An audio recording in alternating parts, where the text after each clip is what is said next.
national webinar, the part of the teaching program conducted by IAP PHO chapter. As a part of the initiative, this time we are going to discuss about pediatric endothelial disorders, HUS and TTP. As we all know, it is quite critical for even experienced physicians.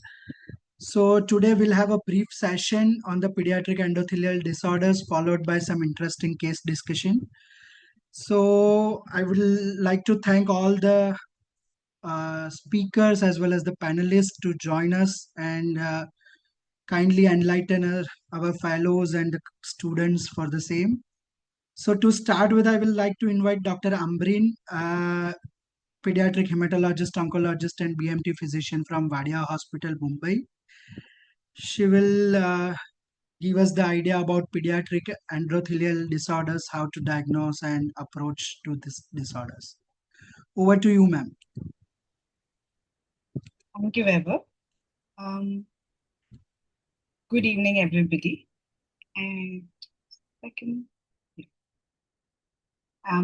is my screen visible? Yes. Okay.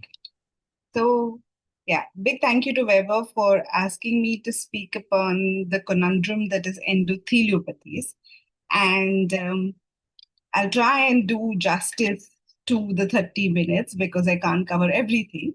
So I'm going to do a bit of TTP and a lot of TMA because that's something I think we don't talk about much, and so we also don't think about much. So when you talk about TTP, it was first kind of described way back in 1924, but our first proper ISTH guidelines on it came as late as 2020. And so in 1924, Moskowitz described this very interesting case. And he's actually quoted this in the paper, that this case is remarkable clinically and anatomically. And that's what's remarkable about the case. So he describes a 16-year-old girl who presented with fever, joint pain, and weakness. She had pallor, she had petechiae, they haven't done a platelet count on her, and she had bleeding. Within 4 days of presentation, the child eventually went into coma and died.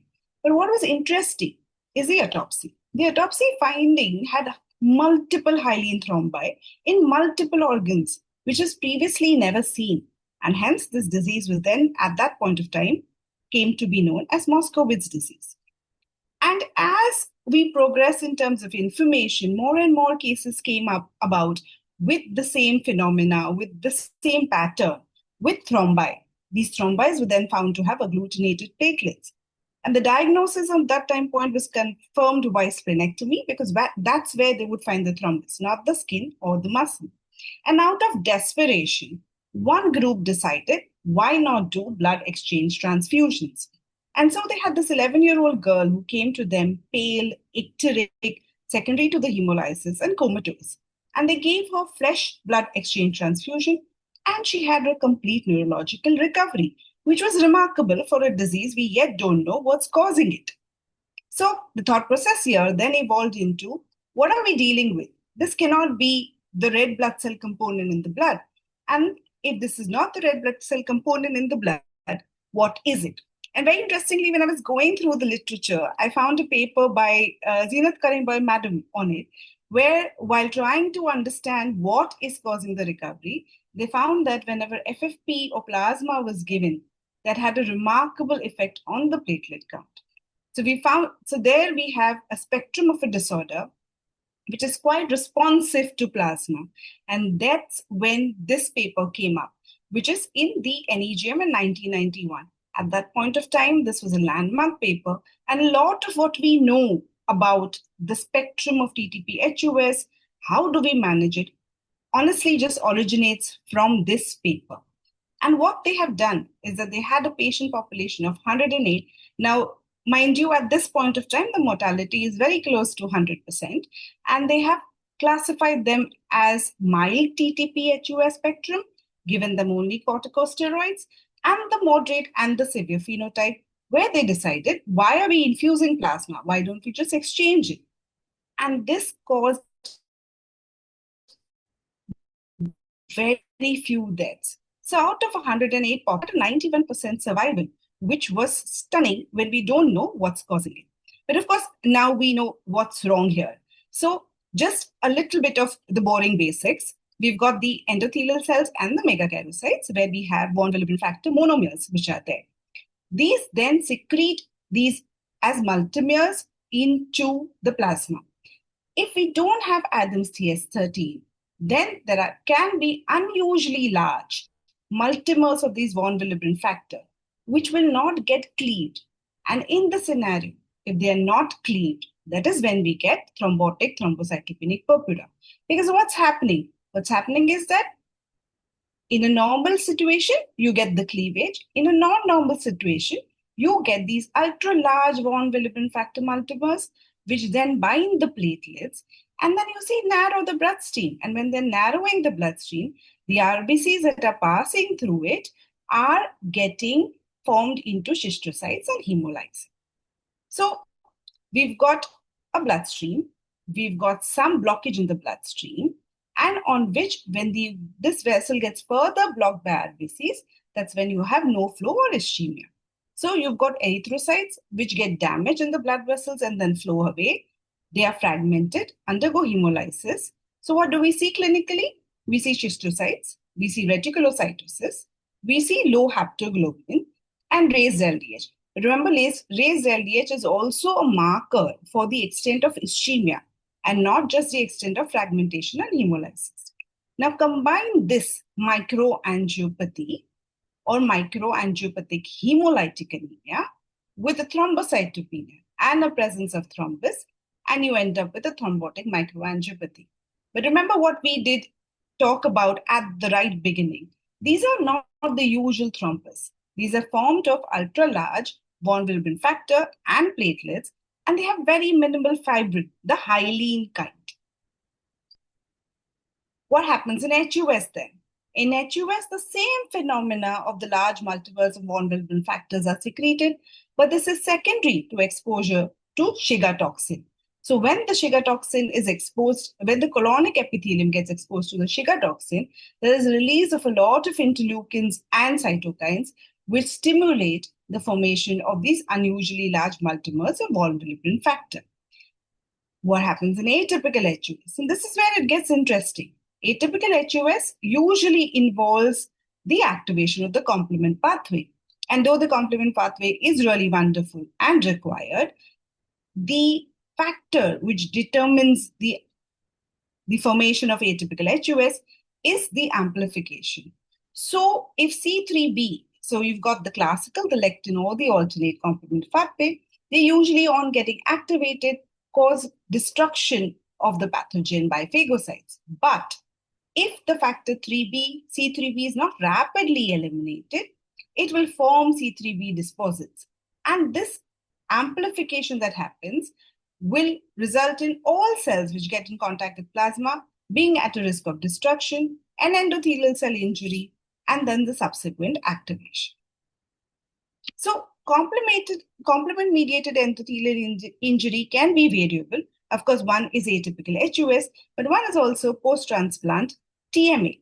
And post-transplant TMA gets really interesting because there is so much going on in transplant that when this disorder was first recognized, we weren't even sure, is this really TMA that we're talking about? The first kind of very old case reports, of course, were by Donald Thomas, where they've found that patients, adults who were given cyclosporin had nephrotoxicity. Now that's a known side effect of cyclosporin. So what was unusual and why did this need reporting? Because there were 3 patients who died of severe renal failure secondary to cyclosporin. And like we do blinded randomized controlled trial, they did something called as a blinded autopsy.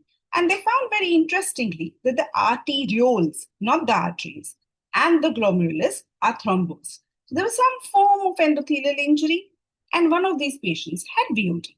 So kind of going into the direction of endothelial injury, though we really don't know what happened before in these patients. But this was always going to be a questionable diagnosis because there are so many things which can cause TMA.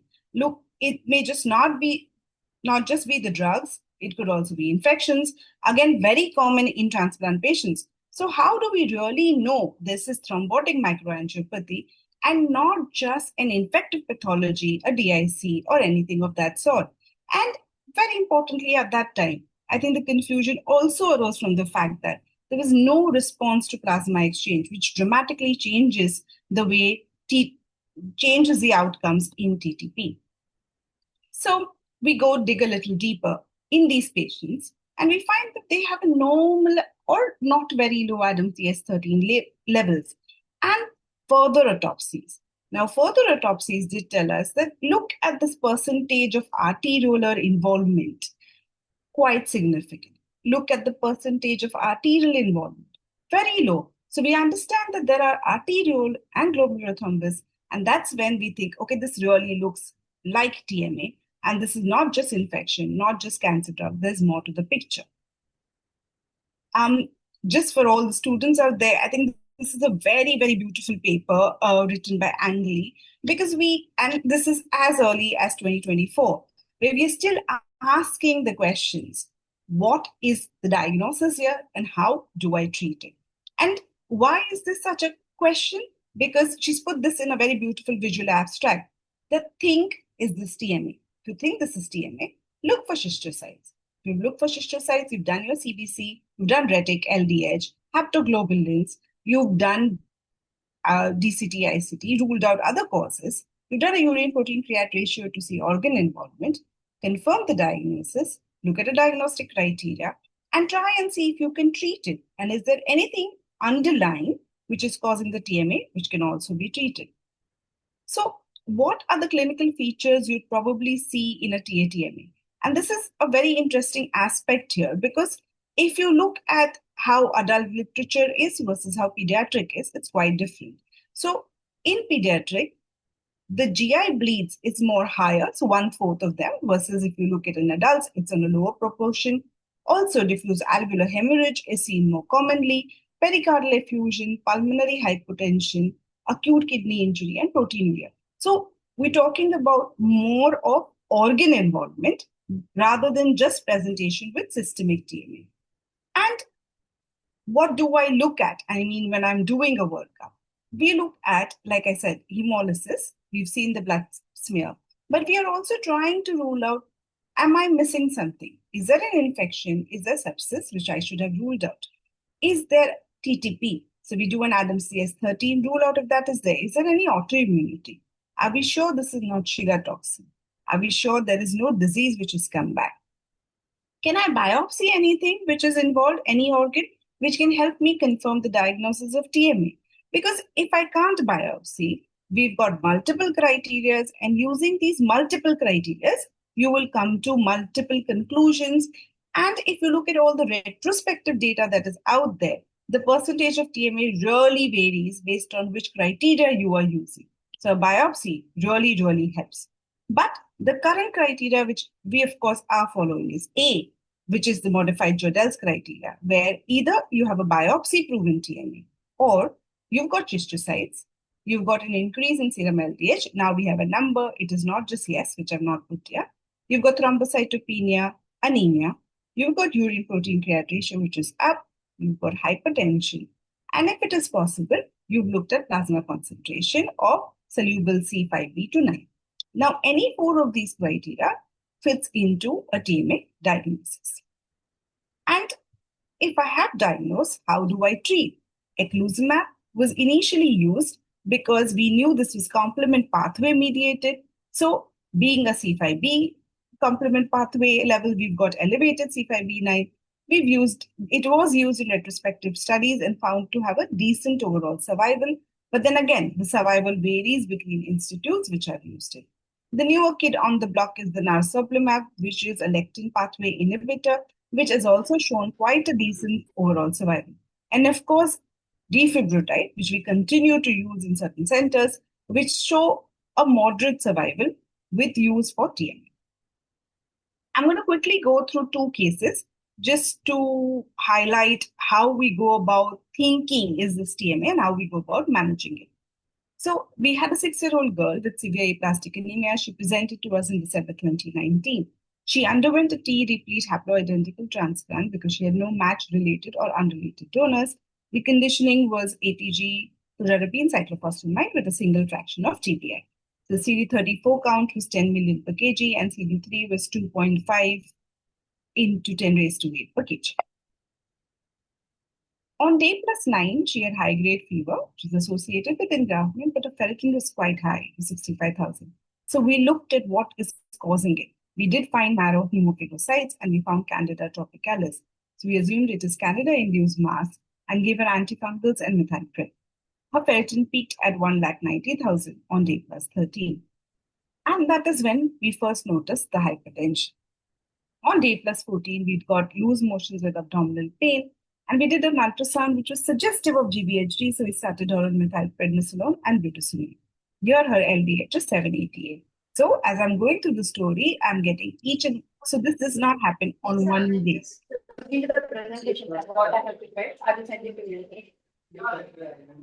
So this is not happening on one day. As the story evolves, we add blocks to the story. So we've got hypertension first, then we've got a higher LDH. Now we are actively looking for schistocytes in the smear. And on day +20, we did see one schistocyte per high power field, which then kind of increased. And her LDH went up significantly to 1,000 with a urine protein pH ratio, which is now. Ruth, can you mute yourself, please? 5,775. She also had a low haptoglobulin. Thinking about cyclosporin as a causative factor here, we stopped her cyclosporin. We gave her defibrotide, that's what we had, and we added etanercept to the mix to methylpred and budesonide, wanting to control the GVHD. An aspect about TMA is also the fact that we do feel that this could be a double or a triple hit hypothesis. And we did have 3 components already, more than 3 components in the story. We've had a Candida engraftment, Candida macrophage activation. We've got GVHD, of course, a transplant patient who's had TBI and cyclosporin. So we thought, why not stop the cyclosporin and see what happens? She did have significant hematochezia. And over the next 7 days, we ended up giving her a lot of blood. We decided not to do scopy because on ultrasound, there would look like there could be a risk of perforation. And then we were a bit lost as to what we can do. And we reached out to the team who was investigating narsoplimab at that time, and they agreed to give it to us on compassionate basis. And can you see how beautifully her requirements have resolved? But it is not immediate. So if I start narsoplimab on day 45, my schistocytes took quite a bit of time to completely go away. And so did the platelet requirement. And if you look at this graphically, look at the dip in LDH, which was immediate, which was significant. The rise in haptoglobulin was also. But all components to resolve can take significant amount of time.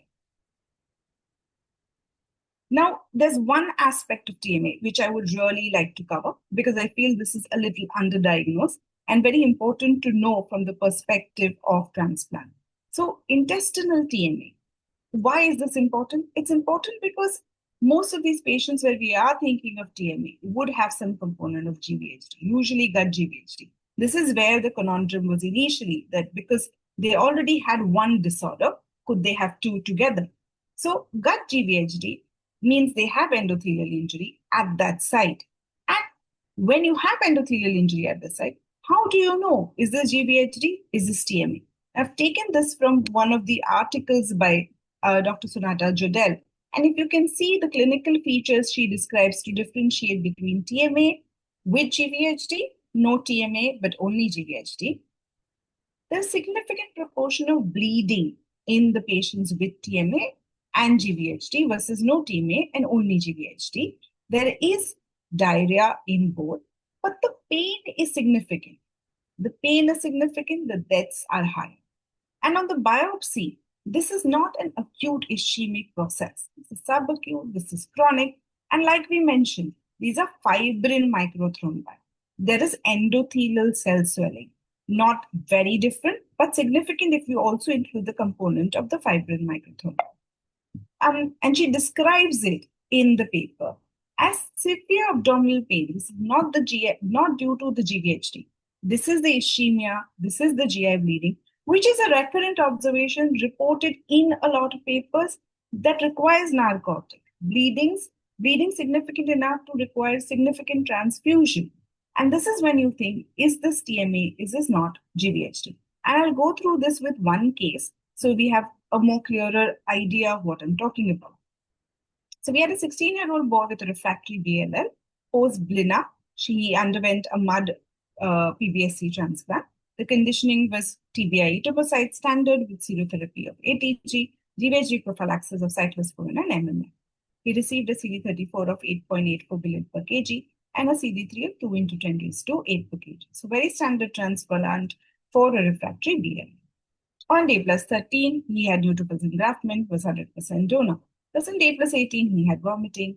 Day plus 22, he had diarrhea. We did a GI scope, he showed GVHD. Very honestly, we thought that's good for him if he has some GVHD for his disease. And we started him on methylprednisolone. No, I'm joking about that. We had GVHD, we started him on methylprednisolone. On day plus 34, which is now approximately 6 days of treatment with GVHD, we didn't see a response. We added ruxolitinib. He was also CMV positive by this time, and ganciclovir was started. Around the same time, we decided to start taking the LPS. Day plus 90. Now, this is approximately 60 days on ruxolitinib. We're seeing some response. He's doing a bit better. He gets blood in stools with abdominal pain, drop in hemoglobin. And day plus 116. That is when we see the 4 signs. So, your presentation of intestinal TMA in his story happens before I get the thrombocytopenia, the anemia, the schistocytes, and the increased requirement of antihypertensive with a high UPCR and an LDH, approximately 26 days before he actually had systemic TMA features, which were all present. Of course, some of these were present at different time points, but we didn't have the whole cohort within the time frame, which is mentioned to call it as TMA. And look at this. This is his biopsy. We see this fibrin deposition here. We see the beautiful endothelial swelling here. And we see that the mucosa has a lot of, the vessels have a lot of fibrin thrombi and also the endothelial swelling. He underwent a full thickness ileus biopsy and needed an ileostomy because he needed an ileostomy. He was started on narsoplimab. And from day 116 of starting narsoplimab, he became platelet independent on day 139. But the urine protein create ratio, organ injury, took way more longer for resolution. His ileostomy was closed later on, and he was well on follow-up 2 years post-transplant. So if I want to talk about TMA, I would say whether it is transplant associated or non-transplant associated, the main thought process should be a high index of suspicion. They will not fulfill all criteria. Keep up the high index of suspicion if you think this is TMA. And of course, treat early, but treat with patience. And when we talk about endotheliopathy, this is a very messy diagram, I understand. But what are the other endotheliopathies? There is a conundrum, there is a spectrum. In transplant, it can range from engraftment syndrome to VOD to GVHD. And when we don't talk about transplant, where else does this go? It could be shock-induced endotheliopathy, injury-induced, in COVID-19, of course, sepsis, of course, and also in ARDS. So there is a lot about endotheliopathy, which we don't know. I've tried to cover as much as I can in my talk. Thank you.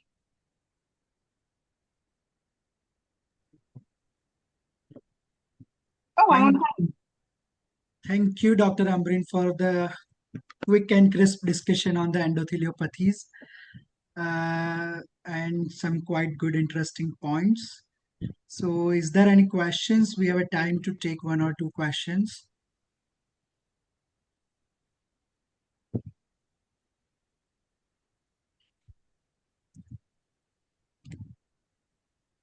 Yeah, so I think right now no questions, so we can move to the panel discussion. I will invite Dr. Anand Prakash, moderator for the today's session. He is a consultant at St. John's Hospital. So please uh, invite all the panelists and proceed, Dr. Anand. Thank you. Yeah, thanks, Dr. Weber. Thanks to the IAPPHO chapter for this opportunity. I think that was a wonderful introduction by Dr. Amreen. Particularly, I liked the history part where for so many decades we've struggled with this disease and we're now making some very important inroads. I think the IAP-PHO chapter has also chosen my panelists very carefully because, like you saw in the first presentation, you need hemonc, our own fraternity. We'll see patients in hemonc, but clearly we need the help of our lab colleagues and also very frequently colleagues in pediatric nephrology to actually, help sort these problems out. So our panelists today are two from our own fraternity, Dr. Intizar Mehdi. He's well known to all of you. He's the director and head consultant PHO and BMT at the HCG hospitals here in Bangalore, a good friend and colleague. Dr. Meena Shivashankaran joins us from Kanchi Kamakoti Child Trust Hospital, a consultant in PHO and BMT there. We are very, very fortunate and a special welcome to you, ma'am, Dr. Srimati Shetty. I don't think she needs an introduction to this audience. She has decades of experience from the National Institute of Immunohematology, doing so much work in the area of hemostasis and thrombosis. So we'd really like her inputs and her help to sort out particularly the tricky lab areas related to TMA, TTP, and the cases I have today. And also a special welcome to Dr. Kinari Wala. She's the head and associate professor from the IKDRC at Ahmedabad. And also a special shout out and thanks to her because she really helped out with some of the slides to bring in some of the newer concepts in terminology. So what I thought we'll do today is I have consciously steered clear of the TATMA and will bring you back to the pediatric wards where we may get some references and present a few patients who have been chosen from our own department here at St. John's. These are cases which have been chosen not because they've been managed in a particular way and they're not the textbook description of TTP or TMA, but also to get our inputs from our experts as to what could have been done, could anything have been done differently, what do we keep in mind when we evaluate these patients, and also share with what therapy we gave, where we succeeded, where we didn't, and also get experts' inputs for these. We've already seen this, this cartoon related to TMA, and we know that the etiology is very variable. We know that there is a common final pathway of thrombotic microangiopathy. We saw that very nicely in the Dr. Anand, introduction talk. Yes. Dr. Anand, sorry. Yeah. Slides are not moving on the screen. Not moving. Is it Okay. only for this? Yes. Sorry about that. Let me stop sharing and share again. Just a second.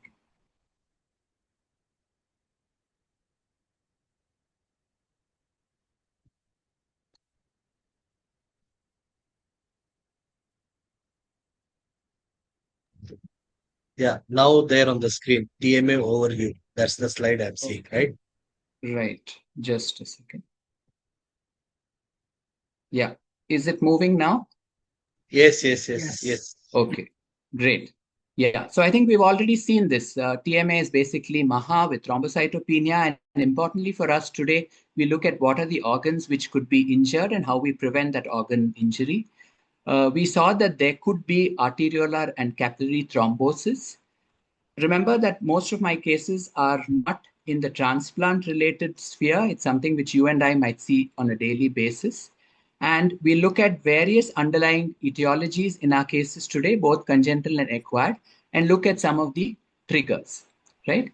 So let's start off with our first patient. She was referred to us probably about a year ago, a 13-year-old girl from North Karnataka who came in with almost 3 months of easy fatigue. She had some joint pain and hair fall for about 2 months, no dramatic symptoms. And what really brought her to hospital is when her parents saw an acute onset of jaundice for 3 days, they really got worried and brought her in. She had been seen by a pediatrician, an intensivist, in fact, and he had done a blood count which showed a very low hemoglobin, a very low platelet count. She presented to our ER as most of these sick children do in the middle of the night, quite febrile, quite tachycardic. She was mildly tachypnic. She had, of course, severe pallor and icterus. And she did have multiple cervical, axillary, and inguinal lymph nodes. She had both the liver and spleen palpable. And quite reasonably, the referring intensivist pediatrician had referred her as an acute leukemia. So I'd like to get Dr. Intizar, involved here. Anemia and thrombocytopenia is, of course, quite common for us for references in the pediatric ward. So, in which specific setting should we really consider TMA before we go into the more advanced aspects of, evaluation and therapy? Dr. Intizar. Thanks, Dr. Anand, and thanks to the team for giving me this opportunity today. Well, as you rightly mentioned, anemia and thrombocytopenia is quite common in pediatric wards, and it will come in our differential diagnosis of so many different situations. Can we go back to the previous slide, Dr. Anand? Yeah. Sure. Yeah, so as we can see here, it's a kind of, 13-year-old girl who had 3 months history of easy fatigue and joint pains and hair fall for about 2 months. So that's a chronic kind of history. And because of the acute onset of jaundice, that is when they have presented to the hospital. Now, what is striking here is the clinical exam, of course, is showing sick child with tachycardia, tachypnea, pallor, icterus, lymph nodes, hepatosplenomegaly. But as you see, the labs, hemoglobin is 5.8 and platelet of 3,000. Clinical examination is not showing any evidence of bleeding, which is kind of unusual because to have a platelet count of 3,000, irrespective of the underlying cause, usually we see some ecchymosis, some petechiae, some bruises. So that is one red flag here saying that even if the platelet is so low, there is no bleed. The second thing is having a history from 2 to 3 months and the WBC count, which has not been put here, I presume it's probably normal. The child is having only bicytopenia. It's kind of little unusual because we expect that WBC count will show at least some borderline neutropenia or some lymphocytosis.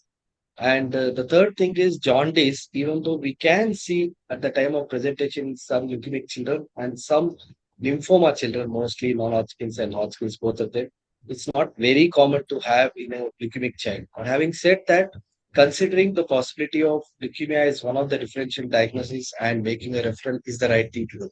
Next slide, please, Dr. So I think, as you rightly mentioned, TMA will come in lot of differential diagnosis. One we saw here, any child coming with anemia and thrombocytopenia, it's quite easy to think that child may be having an ITP with iron deficiency anemia, which is quite common in our practice compared to something like a TMA kind of presentation. So what is important is child should have a classical presentation of thrombocytopenia with skin bleeds, and the anemia is classically, a nutritional anemia, microcytic hypochromic. Child should not be having a normocytic normochromic anemia. Child should not be having an acute onset anemia. Child should not be having jaundice. So these are all the red flags here. And usually the anemia is sudden onset. And the important thing is some of these children may already present with neurological symptoms, which could be a minor like a TIA kind of picture, or they might have actually a stroke. Child may come with seizure or status or encephalitis like picture, or sometimes already with neurological deficit. Again, in the TMA, which is secondary to underlying HUS kind of presentation, child may have renal symptoms. Child may come with, seizure secondary to hypertension, may have edema or oliguria secondary to renal involvement.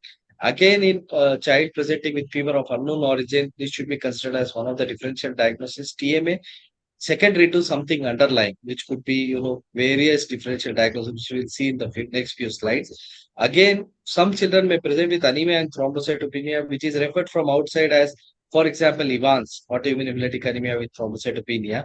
But children may be having a severe abdominal pain. That is another red flag, even if they are not having GI symptoms. And sometimes, like already Dr. Amreen and Dr. Anand have highlighted, that if the setting is in a transplant, then it's probably easier because we always think of possibility of TATMA, especially post-transplant, and sometimes drug-induced, especially the CNI, cyclosporine, tacrolimus, and other drugs. Again, what is important is if you have a child who has presented with anemia and thrombocytopenia now, and it has been referred to you as a case of ITP with iron deficiency anemia or query, double query, autoimmune hemolytic anemia, Evans like picture.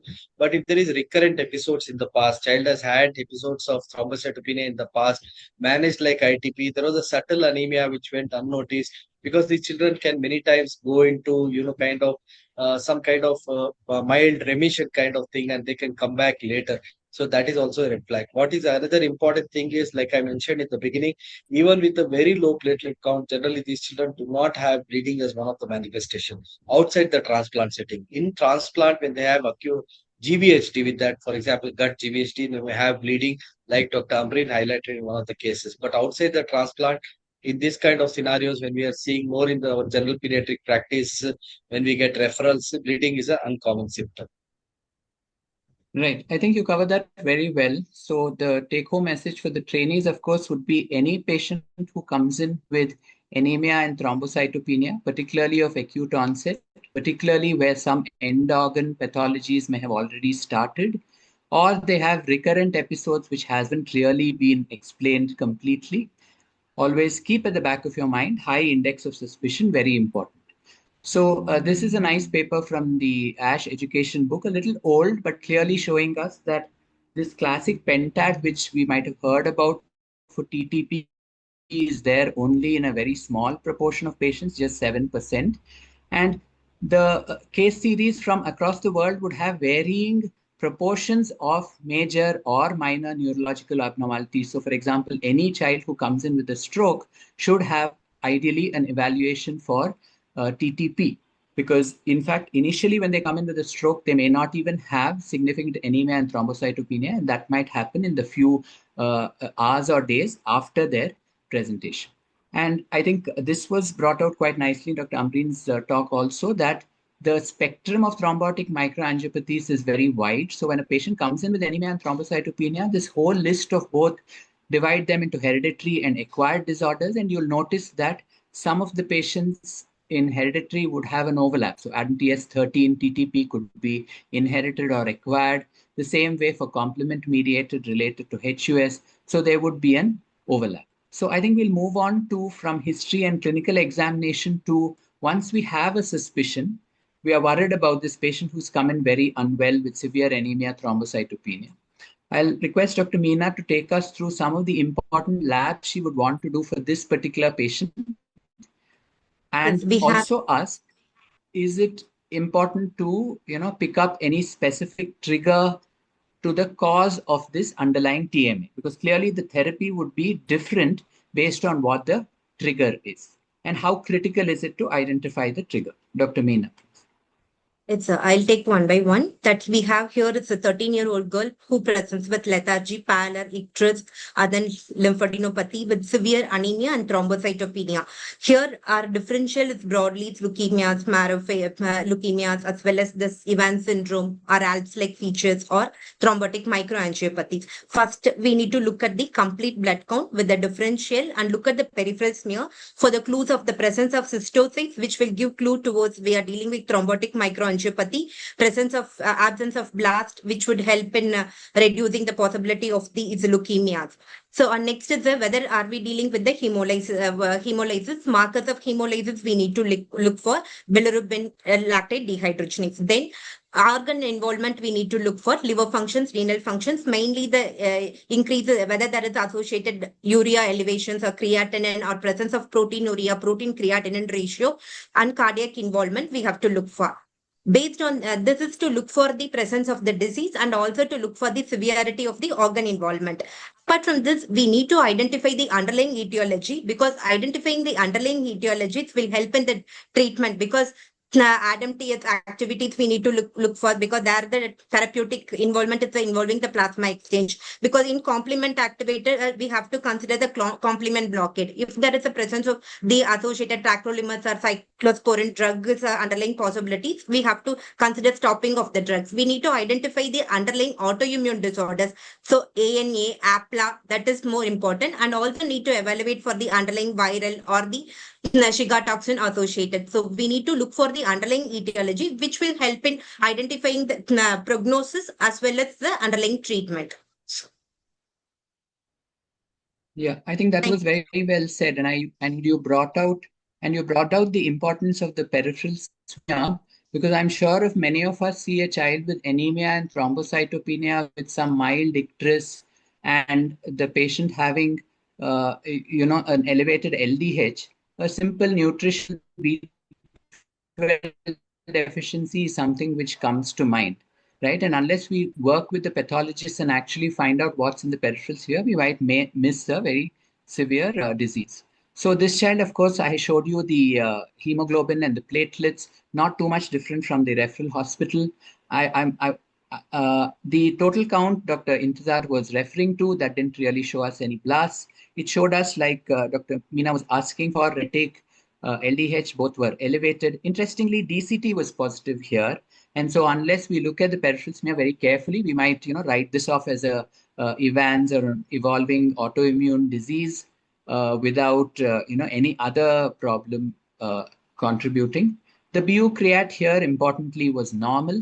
The bilirubin slightly elevated, AST more than ALT, quite common in hemolysis, and other liver functions being normal. And of course, the giveaway was the peripheral smear.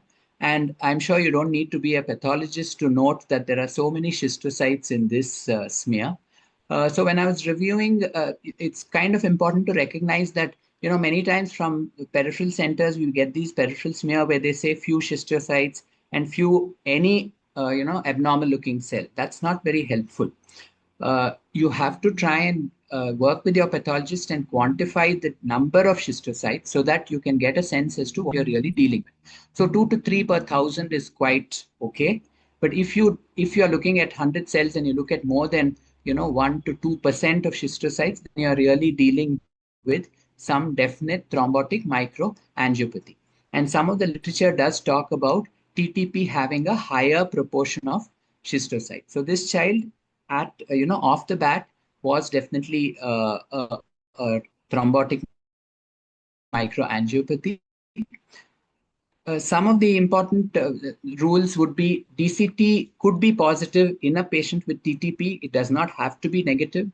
Absence of schistocytes is, sometimes in about 10% of patients, you may not get schistocytes. And in these patients, you do need to request to the lab to relook at the smear, sometimes send a repeat count and peripheral smear.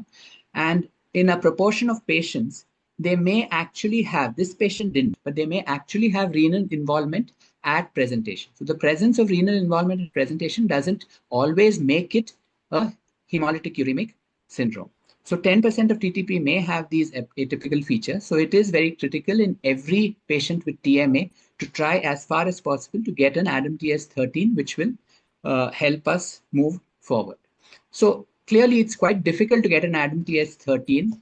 It's not available in most labs. It's not available in our hospital and out for us. Fortunately, it is available on the same day or within 24 hours. So what are these prediction scores and are they helpful for us? Dr. Intizar, if you can take this before we request our lab colleagues to weigh in on the actual tests and how we interpret.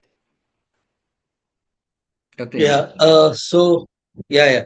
So there are two, three different types of scores. One is this Bentley score, which has actually indirect hyperbilirubinemia, elevated retic count, and thrombocytopenia, and normal to minimally elevated creatinine. And then you have the French score, which is again creatinine kind of not very high, platelets low, and positive ANA. But I think what we are using, other than the one Dr. Amrin presented in her talk on TATMA, is the plasmic score, because this actually takes into account 5 or 6 different criteria, as you can see, because having a thrombocytopenia and having evidence of hemolysis in the form of elevated retics, low haptoglobin, and indirect hyperbulimia is not uncommon. So they have all been grouped into one group here. But what is important to note here is, without having IMTS levels, we can still, with kind of certainty, make a diagnosis of TTP based on this score, because evidence of malignancy to a large extent, based on our history, physical exam, clinical exam, and baseline bloods with peripheral smear, to a large extent, the possibility of leukemia can be excluded, although it does not rule out always, but still. And MCV again has to be below 90 and INR less than 1.5. That means you're not dealing with a frank DIC like picture where you have, or frank liver failure like picture. And creatinine values also more or less in the near normal range. But like Dr. Anand mentioned, sometimes you can have renal failure at the time of presentation, even in TTP. And it's not necessary that we are dealing with HUS. So basically, to summarize, you have thrombocytopenia, no evidence of malignancy, evidence of hemolysis, and not a very high creatinine value, and MCV and INR values. So with this, we kind of certainty we are able to give a score to each one of these. Can you please click on the slide to require? Yeah, so as you can see, we are giving points. So we have 1 to 7, 7 criteria here, you can see. So if you have a score of 0 to 4, then there is a low risk of severe ADAPTS 13 deficiency. And if you have a score of 5, then it is intermediate. And if you have a higher score, 6 or 7, then there is a high risk of severe ADAPTS 13 deficiency. So the more criteria that you have, there is more chances that you are dealing with the risk of ADAPTS 13 deficiency, because ADAPTS 13 levels and antibodies not easily available in many cities, and where available also they are not going to come to us immediately. So we should be able to diagnose this condition and kind of group them into low risk or high risk based on the clinical as well as the baseline lab criteria until we get the ADAPTS 13 levels.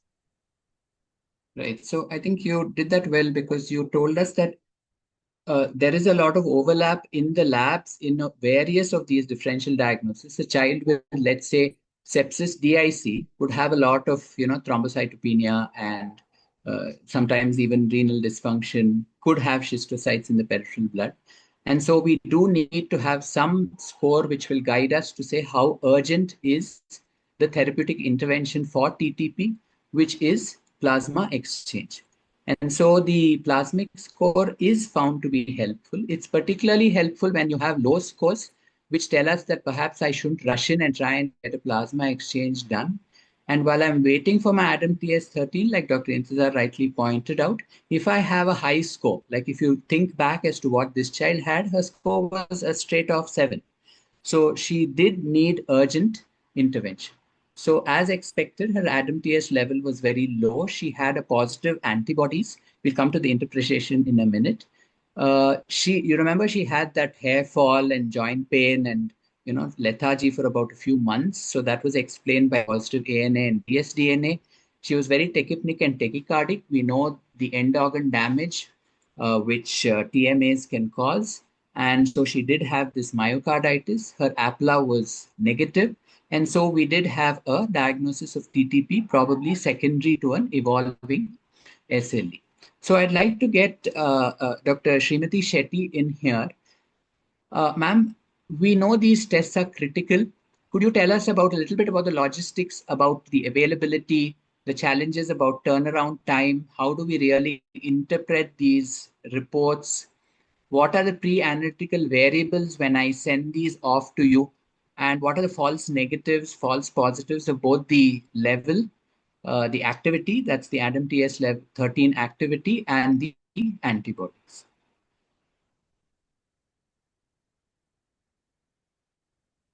Dr. Srimati, is Madam here?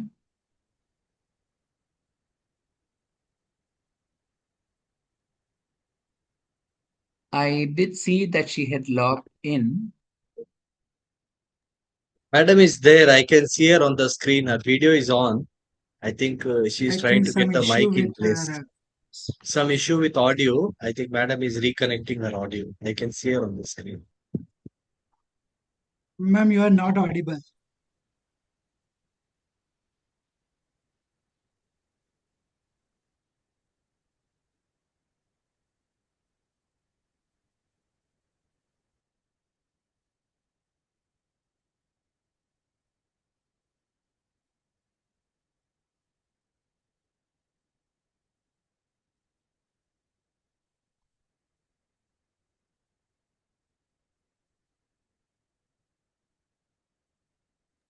Is it audible?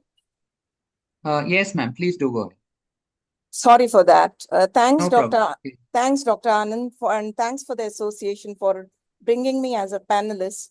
Now, with regard to ADAM TS13 activity test, if you have the luxury, there is no other test like this, because you can, if it is less than 10%, you can definitely confirm it as a TTP.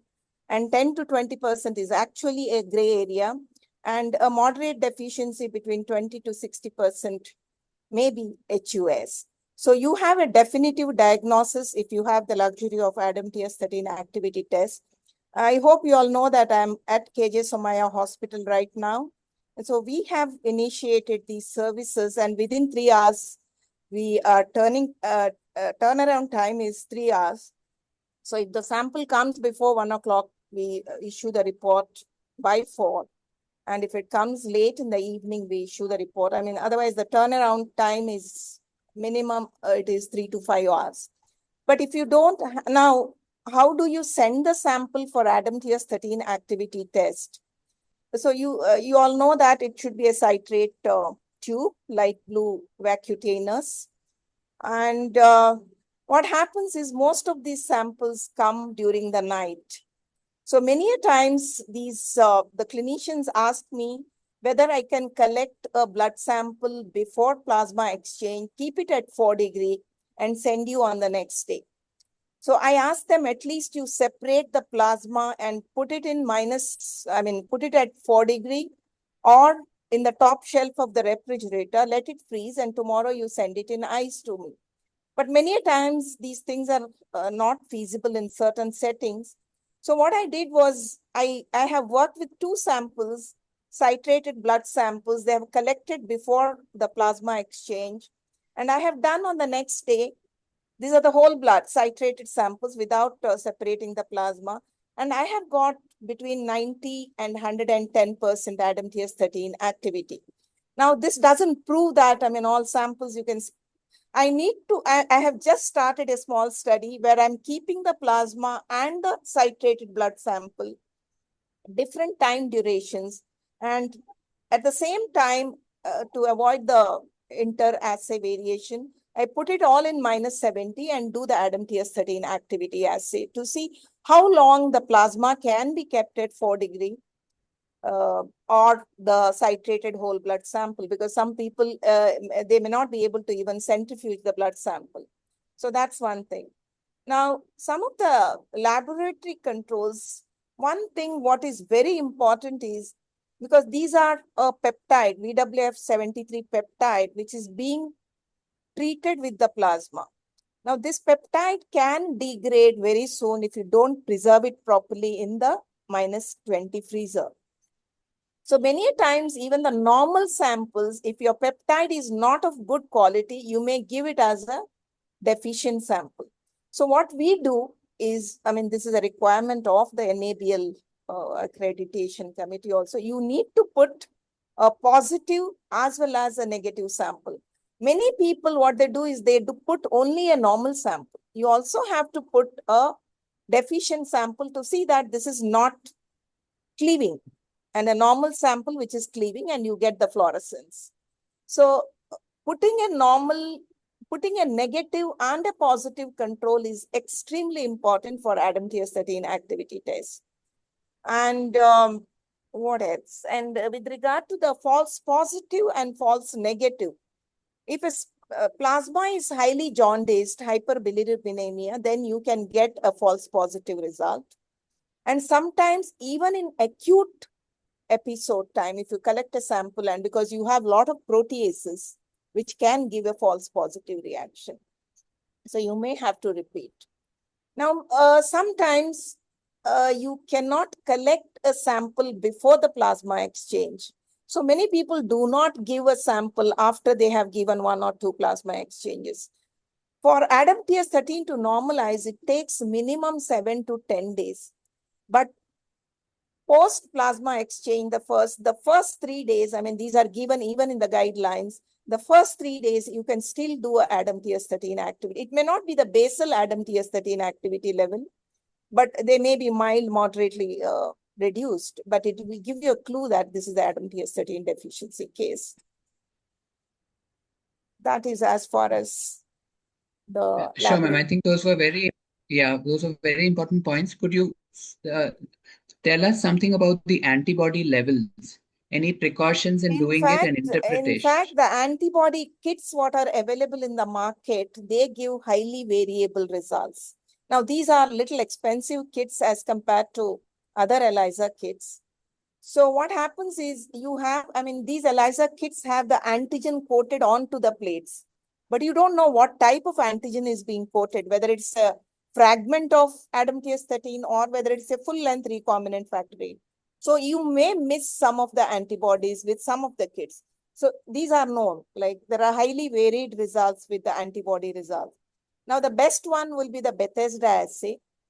which will be detecting the neutralizing antibodies, but nobody does that because these are multiple dilutions and multiple ADAM-TS13 activity assays. Turns out to be highly expensive tests. So what we also do ELISA. Number two is all immune ITTP do not have antibodies. 40% of immune ITTP, acquired ITTP do not have antibodies. Now, do they really not have antibodies? It is the sensitivity of the kits. I mean, there are multiple factors. It is the immune complexes which are bound to the antigen, which are not being detected by some of the kits, most of the kits. And then the sensitivity of the kits varies. The type of the detecting antibody, some of the antibodies are IgM, IgA, even those are clinically relevant antibodies. So it's very difficult to say that a person is actually, because my experience, we are getting 2 to 3 cases of referrals for ADAM-TS13 activity per day. And in nearly 40% of the cases, suspected acquired ITTP cases, you do not have antibodies. Right. Yeah, I think those nuances should be understood, by us clinicians also, so that when we make the initial planning for the patient and also when we follow up the patient, because it's not just about diagnosis. When we provide therapy, ideally after a week to two, we need to repeat the levels, not the antibodies, but the ADAM-TS13 activity, to actually check whether we are in the right direction, whether it's persistently low like a congenital TTP, or whether it's improved with our interventions like plasma exchange. So, understanding this does become important. We'll quickly go over what we did for this patient and then get some inputs from the nephrologists who often help us along with the pediatric intensivists. So what we did for this child was started off on plasma exchange. She got 3 cycles on a daily basis. Fortunately, within a few days, she stabilized and her platelet counts rapidly came up. She started off on both rituximab and initially injection methylprednisone, which was switched to oral prednisone. She was also on hydroxychloroquine and later seen by rheumatology and switched once the steroids were tapered to MMF. And fortunately, she got into a remission on follow up. We've seen these pictures and we've already understood that these are the end organs which could be affected: the brain, the heart, the kidney sometimes, and sometimes the abdomen, giving us a clue that there's a TMA TTP process which is going on. I'd like to get our nephrologist here, Dr. Kinnari Wala, in to talk about the evolving nomenclature, because a lot has changed, from the classical days of typical versus or diarrheal HUS versus atypical HUS, and your inputs from a pediatric nephrology world as to which of these patients you would follow up in terms of a chronic renal insufficiency, and how you would approach these patients in terms of the different etiologies. Thank you, Dr. Anand, for all the questions. Okay, there are many. So I think we can go one by one. So the as described here, this is a very old classification, which is not very old, which is 2014.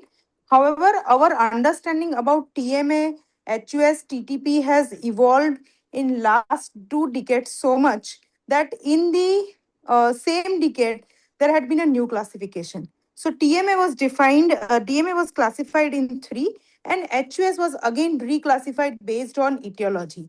However, there are still few cases where you do not understand etiology. Those were classified in 2014 as unexplained.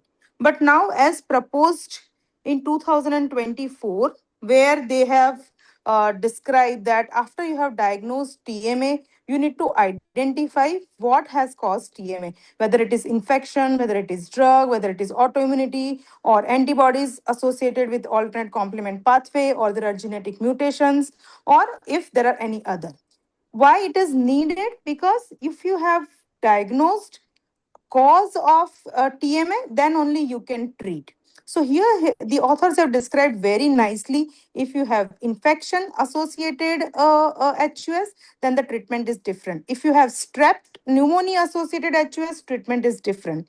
And if you have complement mediated alternate complement pathway defects because of antibody or genetic mutations, then you have a whole different line of management. So that is why TMA in children, be it TTP or HUS, I think the etiology has to be identified and then the treatment can be given. So this is a guideline that has been published by the Indian Society of Pediatric Nephrology in, I think, 2018-19. There also they have described that once we have ruled out infections and TTP, then the cause of HUS should be identified. What we have observed in pediatric patients for the etiology of HUS, though the world describes that 5 to 10% of HUS can be with the anti-factor antibody associated HUS in India, as published in 2014 by the Delhi AIMS people, where most of the centers from India had enrolled patients. And what was found was that more than 80% of children in India are still having HUS secondary to anti-factor H antibody. So there you need to treat them differently than the how we treat the infection associated HUS. Okay, thank you. Thank you, Dr. Vala. We'll get you in again for the difference in treatment between plasma exchange versus plasma infusion. I'll take you now through this case, which, puts in perspective as to how challenging sometimes these patients can be. This is a 16-year-old girl, actually quite similar to the one which was seen in, if I remember right, Dr. Amreen saying 1924, who came with a short history of vomiting, lethargy for 3 days, altered sensorium for a day. She had got some supportive care outside. She came in overnight and was admitted to our intensive care unit as a possible acute encephalitis syndrome. She was drowsy but had a maintainable airway. She had tachycardia but was otherwise hemodynamically stable. Her GCS was borderline, it was just 11/15. She had significant pallor and a lot of petechiae purpura all over the body, but no other bleeding. Neurologically, she had exaggerated DTRs, a clue for raised ICP, planta flexors, with no other focal deficits. Her bilateral pupils were equal and reactive to light. Her lab showed us a severe anemia and thrombocytopenia. Her PT and APTT was normal. Peripheral smear showed us MAHA. DCT here was negative. Electrolytes reasonably okay. Creat okay. CT didn't show any big bleed. So, in fact, we were called in from pediatric hemonc on the morning after the admission. And by then, we already had the preliminary peripheral smear report. So, it was possibly an acquired TTP. So, Plex was planned for. She was started on pulse methylpred, and red cell transfusion was arranged. I'm sure everybody here knows that platelets shouldn't be given in this setting. But things were not going in the right direction. She rapidly developed a GTCS. This was all happening in the pediatric ICU. She went into a refractory shock, probably secondary to raised ICP and a neurogenic shock. She had bradycardia, and at that time, the ECG did show a right bundle branch block. And she went into a cardiorespiratory arrest, unfortunately, and she could not be resuscitated. So, unfortunately, the duration of hospitalization was not too many hours. We heard from Dr. Srimati how her lab gives the ADAM TS so quickly because starting Plex urgently actually saves lives. And ideally, within about 4 to 8 hours of suspicion and admission, these patients should be on Plex. So the sad part is we thought about it, but couldn't really actually start. So I want to get Dr. Intizar and some of the other panelists here. What would you have done differently? Could we have actually saved this child? I'm not so sure, but for the next child who comes in, how would we react differently? Yeah, Dr. Anand, if you can go back to the previous slide describing the If I case. could request Previous you to one. be brief so that we go through Yeah, all yeah, the cases. sure, sure. Yeah, so frankly speaking, the easy answer to that question is maybe I wouldn't have done anything differently. To be fair to the treating team, they have done whatever could have been done overnight. So because this child has come with the acute onset of encephalitis-like syndrome, the only thing is child didn't have fever. That is little bit unusual. Usually viral encephalitis will have fever, which is quite predominant. The second thing is this much amount of thrombocytopenia and anemia is unusual with viral encephalitis. Usually we have borderline anemia, even if the child is known to have iron deficiency anemia, and then little bit of anemia sets in because of viral encephalitis, and the thrombocytopenia is usually borderline. So that is something. But then the initial differential should include encephalitis like syndrome. I think they have tried to stabilize the child, and the moment they have got the blood reports, which was showing like picture, they have involved you, and you've seen in the morning. As you rightly said, you did think of TTP as an underlying cause, and immediately you planned for plasma exchange. You started the child on steroids also, unfortunately. So this is one of the learning points for us, that sometimes these children will deteriorate very, very fast. So like you mentioned, the only thing is maybe in the night when they suspected encephalitis-like syndrome, and even before the availability of blood investigations, they could have involved you. I don't know whether that could have been done, or the moment you came to know about it, until you planned for plasma exchange, if that is not available. I know plasma transfusion doesn't help in this situation, but plasma exchange is taking some time. Whether we could just get away with one, plasma transfusion just to buy time, it may help temporarily to buy time. And then this child literally didn't give us enough time. I don't know whether we could have done anything different.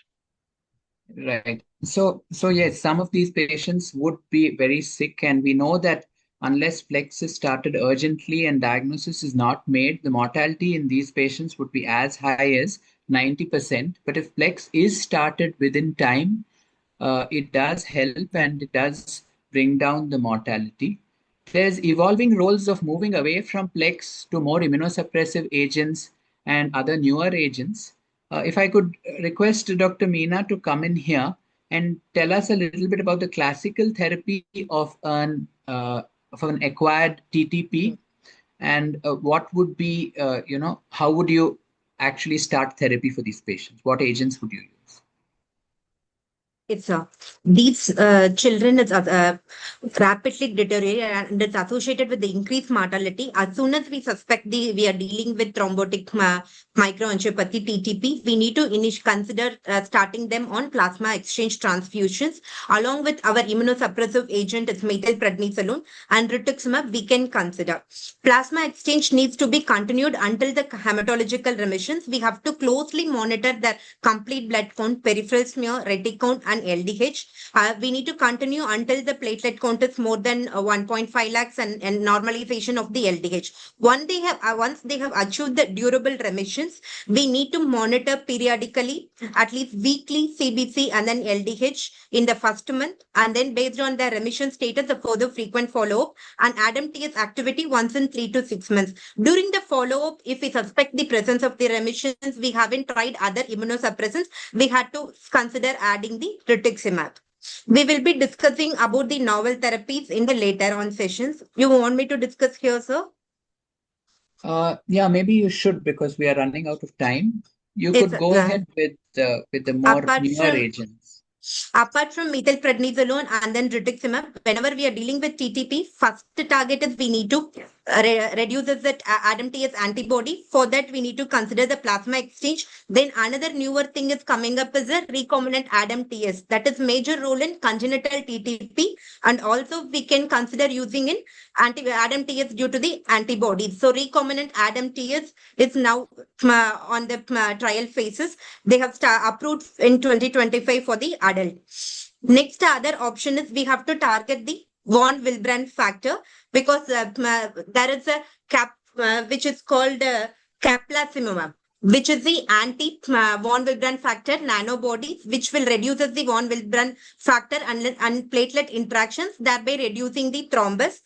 With this other concept, there is a N-acetylcysteine, which also reduces the large von Willebrand multimer. So these are the three newer novel therapies are in the pipelines. That is the recombinant ADAM-TS and then caplacimumab, as well as the N-acetylcysteine. And we can also consider the intermediate purity of the factor VIII, because it has a higher concentration of the ADAM-TS compared to the plasma. So when we don't have the plasma exchange, we won't be able to start immediately in those conditions, we can consider using this, like in this child, intermediate purity factor 8, which can replaces the ADAM-TS activity that we can consider. Yeah, I think it's important to draw a distinction between acquired TTP and congenital TTP.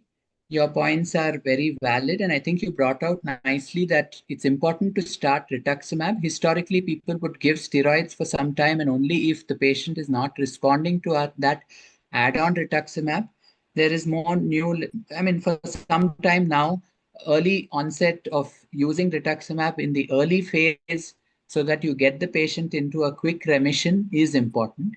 Caplacizumab, of course, unfortunately, is not available in our country, but there are some literature emerging that with just caplacizumab and steroids and rituximab, you can try and even not have to do plex and get patients with acquired TTP out of the problem.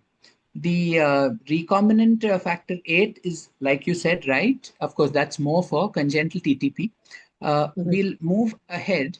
I think what we'll do is, in the interest of time, I'll quickly go over this case just to say that this was a 9-year-old girl who was perfectly well previously, came with a very short history of fever and purpuric rash, had a severe anemia and thrombocytopenia with a few schistocytes.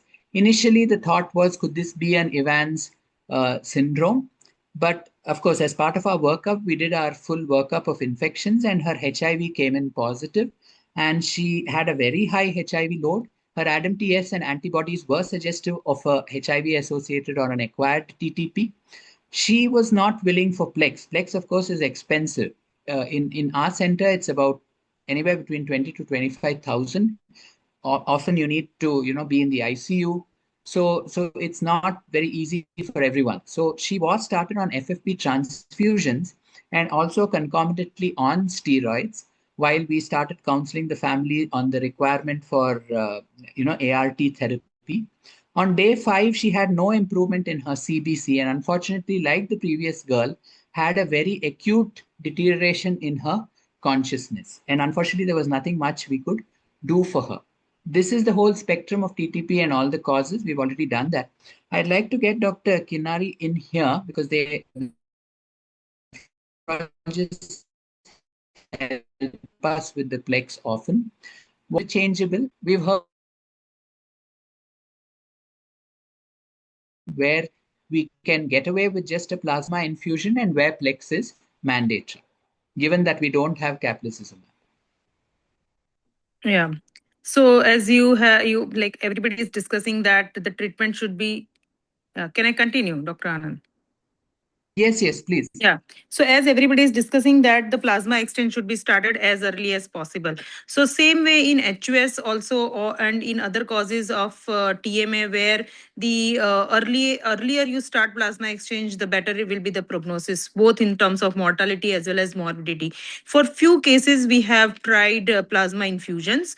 Where we are suspecting congenital deficiencies of factors like complement factor H, complement factor I, where we have where we give plasma infusions regularly to prevent recurrences. However, we do not start plasma infusions so frequently as first line of therapy. What we do is we start with plasma exchange and may change to plasma infusions. However, with the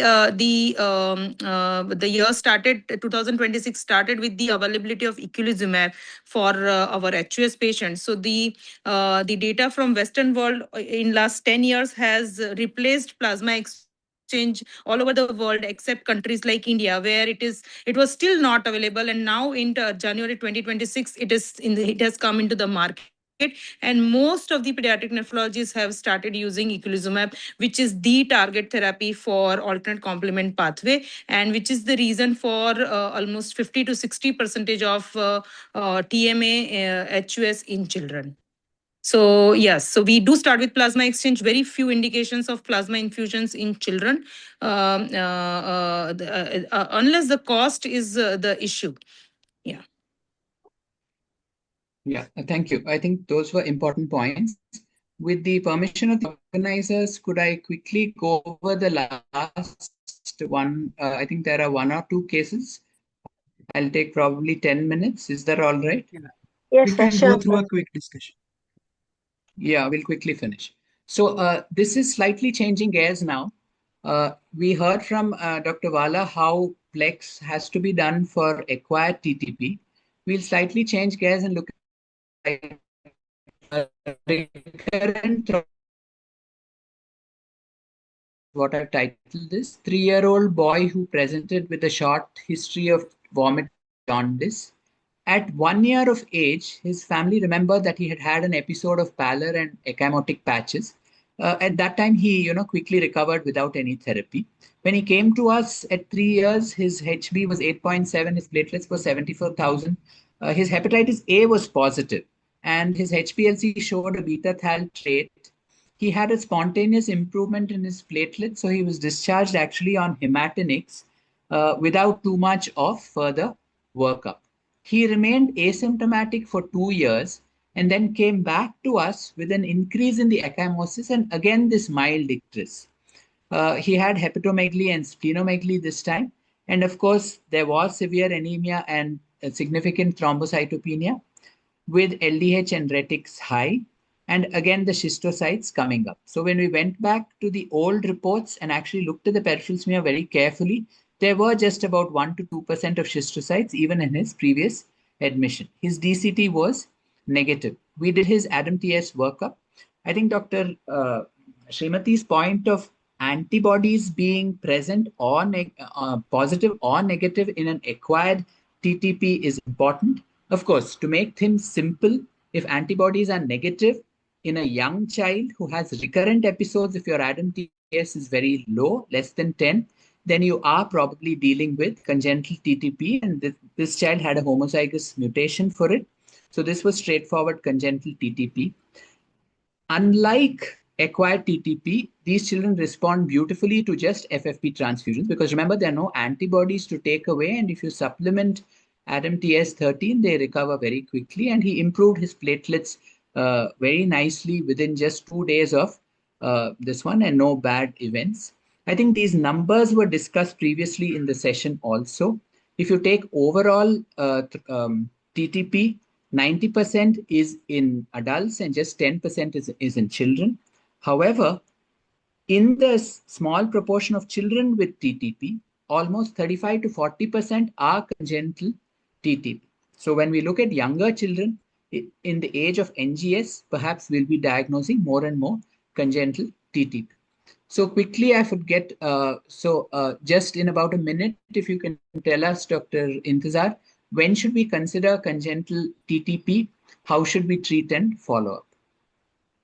Yeah, so young age at presentation is classical, and if the child has had any history of neonatal jaundice, indirect hyperbilirubinemia requiring phototherapy, or there is thrombocytopenia during that time, or there are recurrent episodes over time, like this child had something like hepatitis A triggered thrombocytopenia at that time, and that time schistocytes were not picked up, which is quite common, and then or if there is sometimes because there is some FFP which is given because there may be borderline coagulopathy and then the child beautifully responds, suddenly the platelet count jumps after FFP is given, so that is also a clue. And sometimes there may be a family history of similar kind of episodes happening. There may be some presentation in pregnancy, and of course once you get the labs done, absence of antibodies and Adam TS levels being very low, because the genetic testing will not be available immediately, obviously. So based on these criteria, you can. And as far as the treatment is concerned, it is plasma transfusion here because basically the deficient factor you're trying to replace, and you need to give daily plasmas until the things settle down completely. So the child has all the criteria to say we have gone into kind of remission. And then the long-term follow-up, child will require every 2 weeks, FFP to be given for all their life and monitor very closely. Because if you stop giving it since it's a congenital problem, they will have recurrence episodes of not only the TMA coming back, but also end organ damage can happen. Right. So I think you put that very well. Just last case is a child who actually came to us with PUO and cytopenia, again referred as possible leukemia. 2-year, 11-month-old girl with about 1 month of fever. She had a very pertussoid kind of a cough with some abdominal distension. She had received some blood and platelets outside and came to us quite pale and irritable.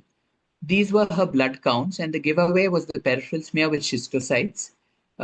Because of referral of leukemia, she did go ahead and have a marrow. But of course, the workup for TTP was also done, and here again, antibodies were not high, and ADAM-TS level was very low. She again responded very well to FFP, and very quickly her platelets came up. And like Dr. Intizar said, a lot of these children will be in the intercurrent period, they'll be very well, and infections will really trigger an episode of acute TTP in a patient with an underlying congenital TTP. So this was also genetically proven, another homozygous mutation. Dr. Srimati ma'am, if I could just get you in here, in the era of genetics, given the challenges of diagnosis, you have a lot of experience with adult patients also, and adult patients can also come for the first time as a diagnosis of a congenital TTP, an adult, let's say, with pregnancy for the first time. So, when should NGS be sent? What is the usefulness of this testing? Some inputs from your side. Ideally, genetic diagnosis should be done when the patient has a severe deficiency of TTP and he's antibody negative. But in 40% of the acquired TTP cases, you don't have antibodies. So this doesn't become a clear-cut criteria. So, I mean, it's any minimal suspicion, clinical suspicion, because you have a complete panel both for TTP as well as HUS complement genes. So it's easier to send for the NGS. Now, the problem with the NGS is if you see many of the, I mean, your two cases were clear-cut homozygous, so there is no doubt about the congenital. But many times, especially in HUS cases, you get a variant of unknown significance. So how would you correlate with the phenotype? It becomes extremely difficult. So what you can do is probably you can do a family segregation. If you get the same variant in another case who is not affected, and that variant doesn't make, I mean, this is how we do in the lab. When we don't have any clue about the variant, whether it's really linked to the phenotype, then we do a segregation analysis where the family members are available. Other clinical indications, of course, I mean, clear-cut family history, all, I mean, we may have around 7 to 8 congenital cases. All of them are consanguineous marriages, the parental consanguinity. That's a very good indication for congenital. Now, that doesn't mean that all congenital cases, I mean, consanguineous cases may be. So the other indications may be chronic persistence, thrombocytopenia, no response, recurrent relapse. All these may be indications for NGS panel. Treatment, no response, so may also indicate sometimes, I mean, most of our adult cases are kind of during pregnancy, they have shown up. So pregnancy is a strong trigger for TTP in congenital cases. So I think it's more of clinical suspicion. Yeah. Sure, those were very important points. I think particularly also the response or the non-response, shall I say, to treatment. Because usually with PLEX and with immune suppression, in a few weeks you expect the ADAM-TS13 levels to go up. Let's say it persistently is low. I mean, we all often struggle to get a repeat level because of the cost of testing. But if it remains low, again, it gives us a clue that perhaps something else is going on. Besides, of course, all the other clinical and family history and consanguinity which you mentioned. So just for the want of time, I'll quickly go over some of these papers for the trainees.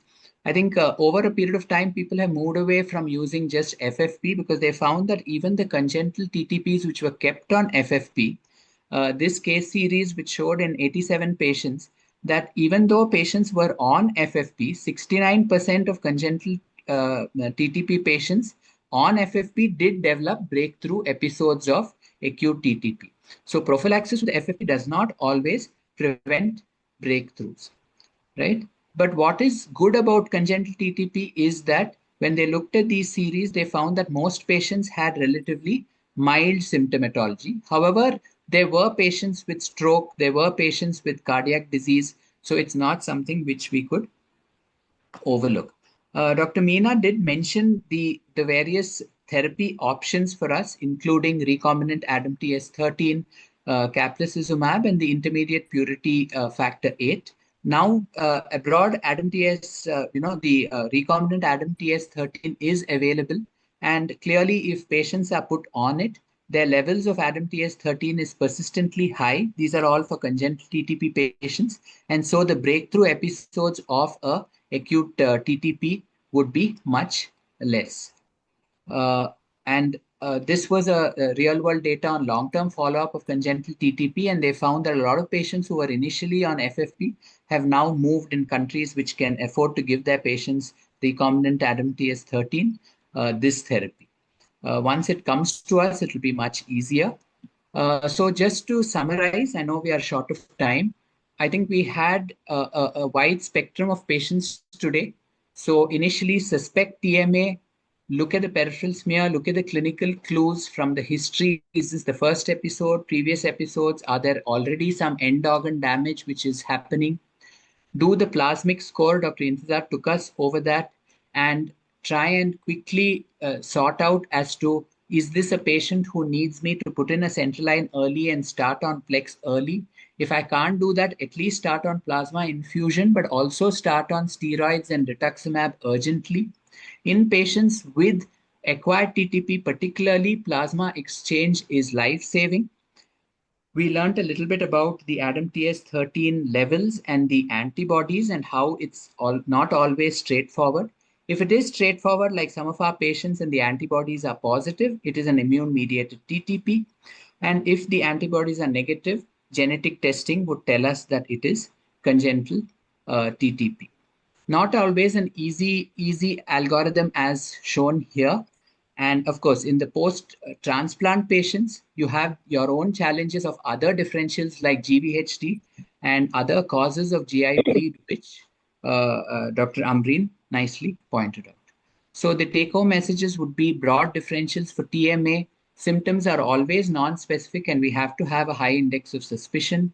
Lab evaluation would be general tests to show us that there is microangiopathic hemolysis, and specific tests to tell us what the underlying etiology is. The lab evaluation and the therapy in this disease has to go on parallelly, and both are very urgent. Differentiation of TTP into immune and congenital is quite critical, and we learned about how the terminology of HUS has actually evolved over a period of time. Follow-up after therapy is also important, because remember that these patients can have relapses, and the relapse itself can actually kill the patient. But there are exciting new therapies, and I do hope sooner rather than later we have access to recombinant ADAM-TS13 and also caplacizumab. So I'd like to end by thanking my team of colleagues in our unit, particularly the fellows who work very hard overnight to try and save these sick patients, and also our nurses, support staff, nutritionists, and social workers. Thank you so much. Thank you, Thank sir. you. Thank you very much. Yeah, I think all the questions has been answered in the chat box. So as we are over time, we'll go toward the closing remarks. So thank you, Dr. Ambreen, for starting this session wonderfully, and Dr. Anand for taking it to the further with variety of the cases. And a special thanks to Dr. Intizar as well as Dr. Meena to share their experience and give the practical clues to the fellows. And a very special thanks to Dr. Srimati ma'am and Dr. Kinnari to spare their spacious time and enlighten us with the newer perspective in this field. So on behalf of chapters, once again, thank you all and see you. Thank you. Thank you. Thanks, Thank you. everyone. Right. Bye. Bye. Bye. Thank you.